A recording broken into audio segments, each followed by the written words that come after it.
It happens to everyone sometimes. I had one of those nights where I became engrossed in something without recognizing it.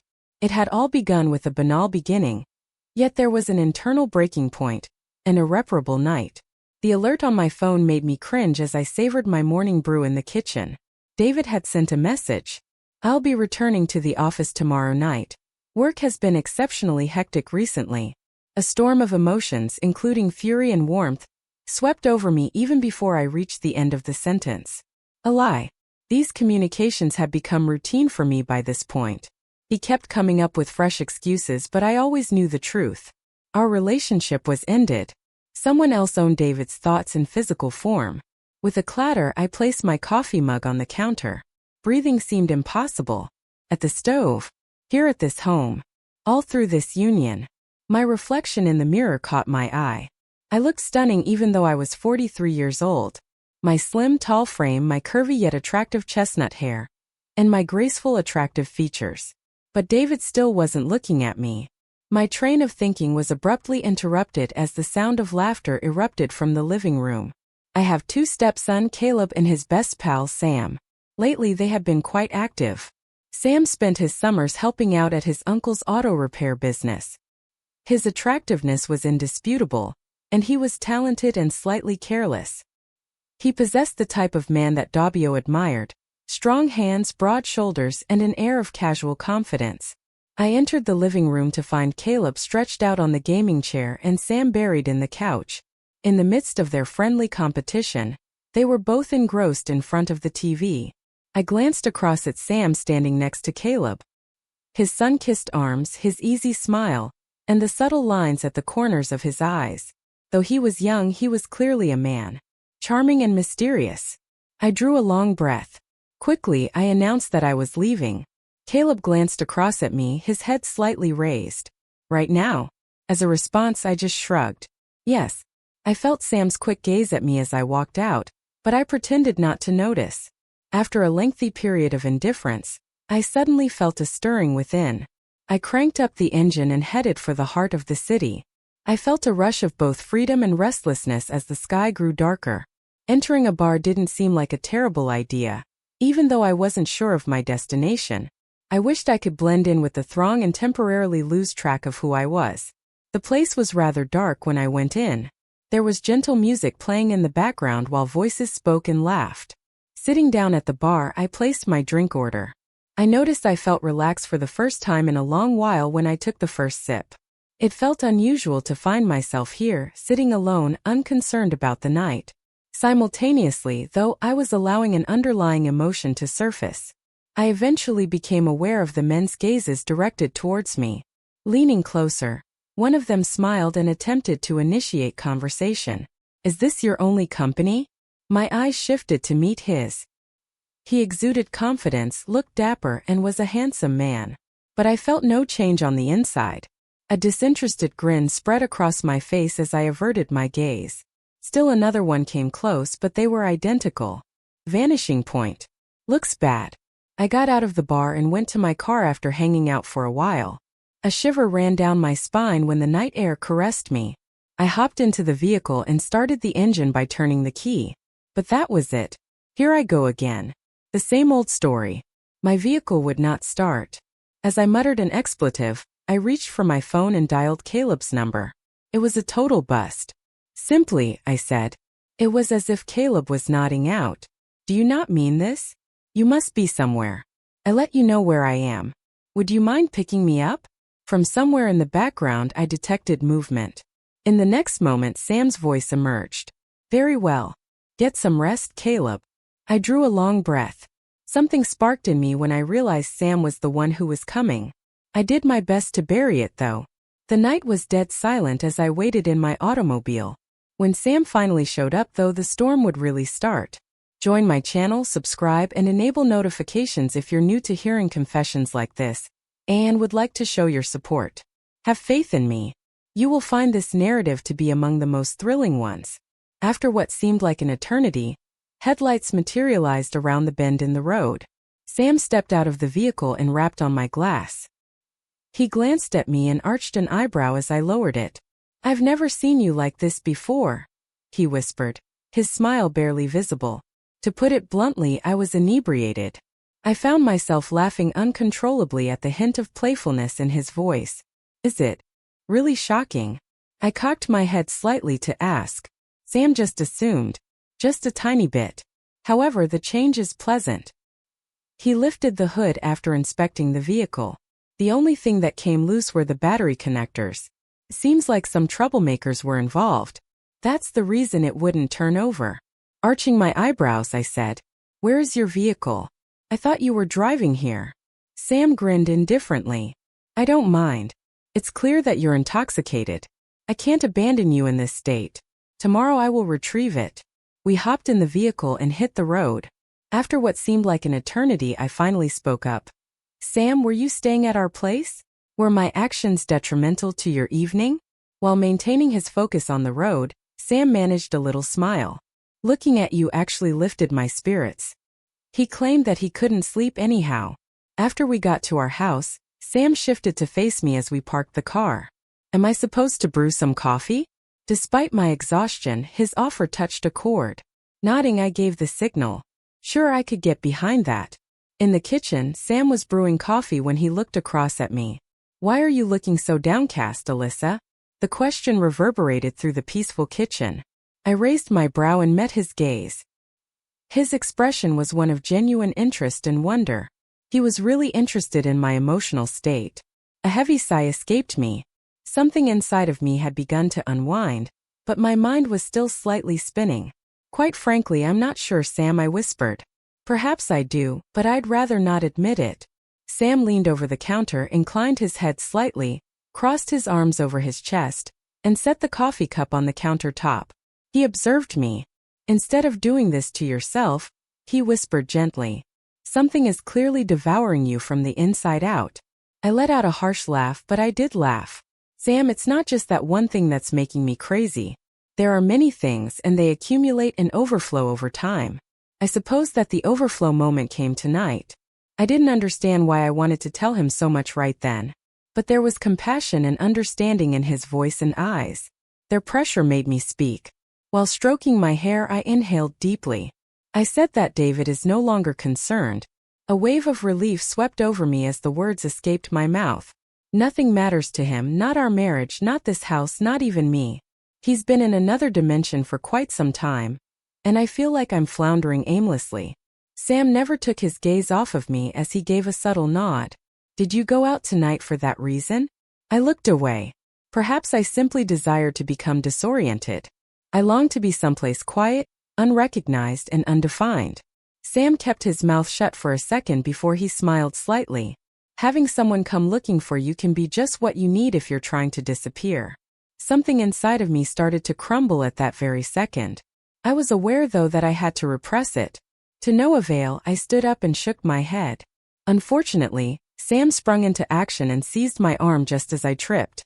At that very moment, Caleb stepped in through the open kitchen door. His eyes weighed down by sleep.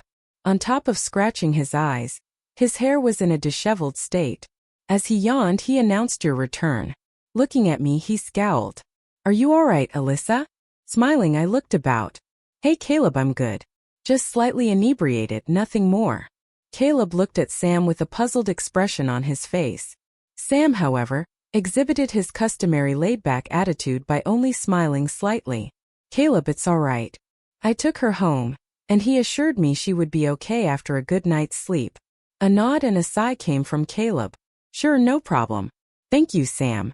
I'm heading to nap now. Have a wonderful evening." "Have a wonderful evening." Sam said. As Caleb made his way to his room, I waved to him briefly. A smile spread across my face as soon as I heard his door close. That was just how Caleb was. Never letting anyone in, he sealed off his area. Sam shifted his attention to me as the room grew hushed once more. "Where would you like me to take you?" His voice was quiet but determined as he requested. Everything happened in a flash as I regained my balance and attempted to stand up. While I rested my head on his chest, his coffee cup tipped over, causing the steaming liquid to drip down his shirt. Grumbling under his breath, he tugged at his shirt ever so slightly. I recoiled in fear, my gaze fixated on his t-shirt, which was now drenched in coffee.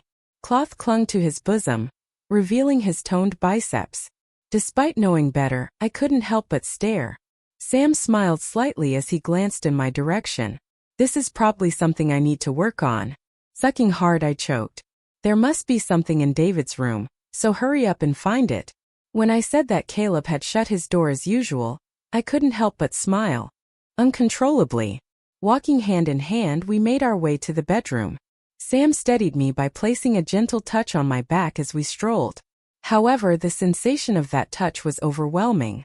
I gently turned on the lights as we entered David's room and took a t-shirt out of the wardrobe. I whispered something along the lines of, "You can wear this," but my voice hardly registered. With a little bend toward me, Sam took the t-shirt. He stared directly at me. There was an extremely narrow gap between us. Stand quietly for a second. On the inside, though, tempests were brewing, and there was complete quiet. My wrist was delicately caressed by Sam's hand. He whispered the name of the girl, Alyssa.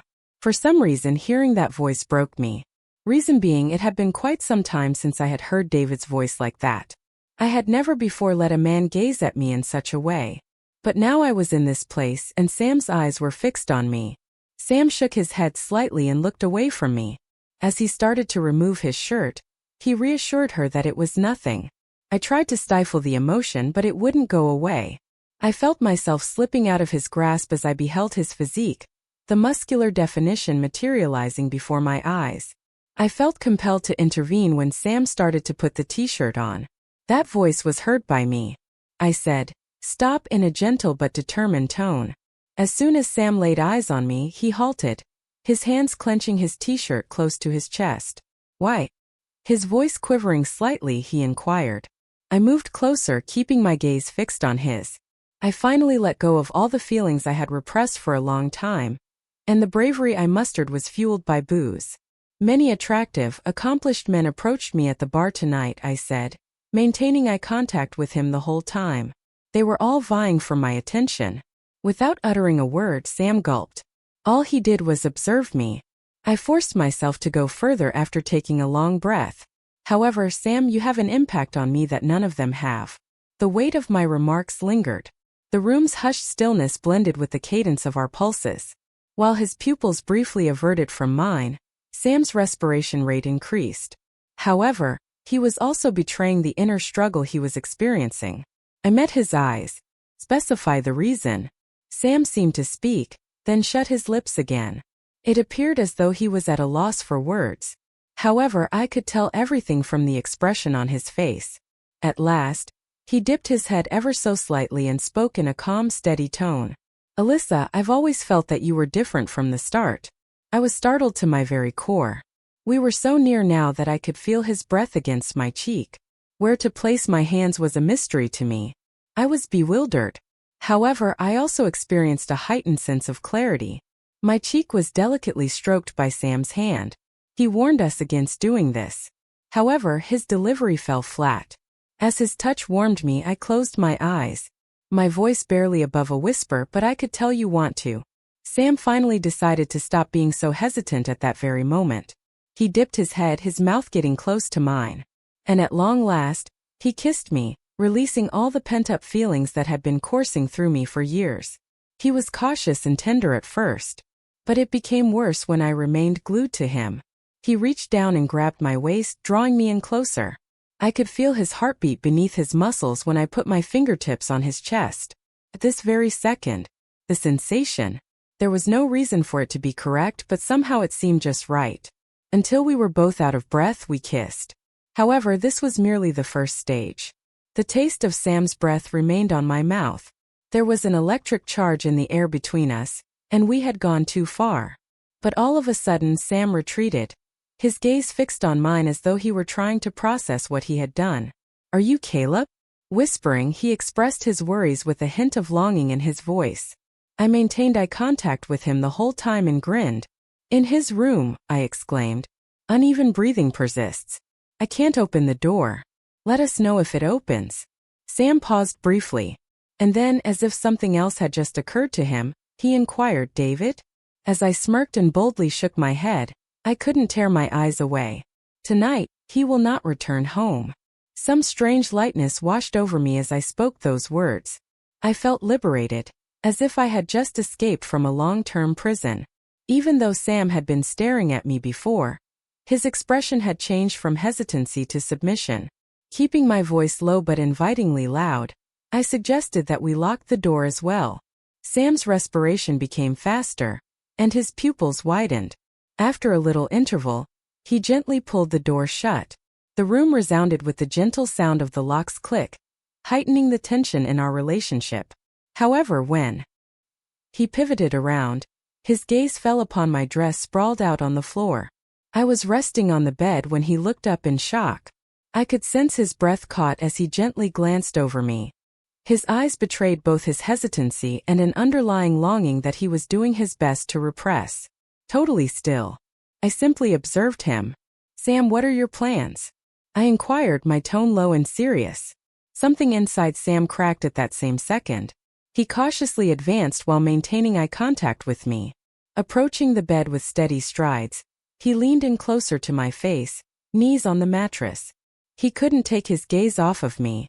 There was hardly any room between us. "You are the most stunning thing I have ever laid eyes on," he murmured softly. His words etched themselves into my soul, filling me with a comfort I hadn't had for quite some time. Words refused to come out of my mouth no matter how much I tried. Sam drew nearer still. And just like that, time froze. My hands were on Sam's back when I least anticipated it. To put it bluntly, I was inebriated. I had severely impaired senses and intellect. However, my sobriety allowed me to experience the enormity of my inner self. I was pleasantly surprised by how good it felt. Somehow I failed to notice it. What was most peculiar was that I found it more enjoyable than anything I had ever experienced. Maybe it was because I was drunk. Sam might have been the one. His large frame might have been the culprit. Excited and flushed, Sam was panting heavily. It continued indefinitely. Even after consuming a large amount of alcohol, my body started to contract abnormally. I squealed with delight. Sam grew vexatious. I was going to say nothing. Consequently, I removed a hand from Sam's back and placed it on my mouth. Sam thereafter shut his eyes. His whole body and then his hands tensed up inside of me. At last I urged them not to be scared and to keep on. Sam fully released. It was palpable in Sam's reactions and the comfort I felt on the inside. Beneath me he lied down. Our energy levels plummeted as we gushed over the breathtaking splendor of our recent adventure. And then we both went to sleep. Seemed like time had come to a standstill.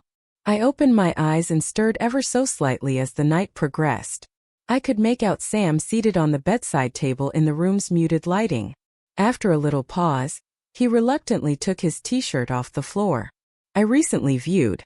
He moved cautiously and quietly near the door. What was going through his head was obvious to me.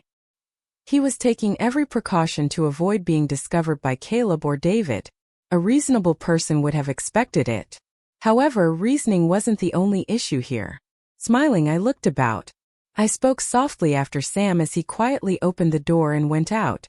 "The booze wasn't the only factor, Sam." Instead of turning around, he merely paused. My voice betrayed my conviction as I proceeded. "The days that lie ahead are exciting to me. Just be patient." Afterwards, the door shut, though I was aware this was not the last chapter. That was only the start. Join my channel, subscribe, and enable notifications if you're new to hearing confessions like this and would like to show your support. I can guarantee you that this will be a really thrilling narrative for you.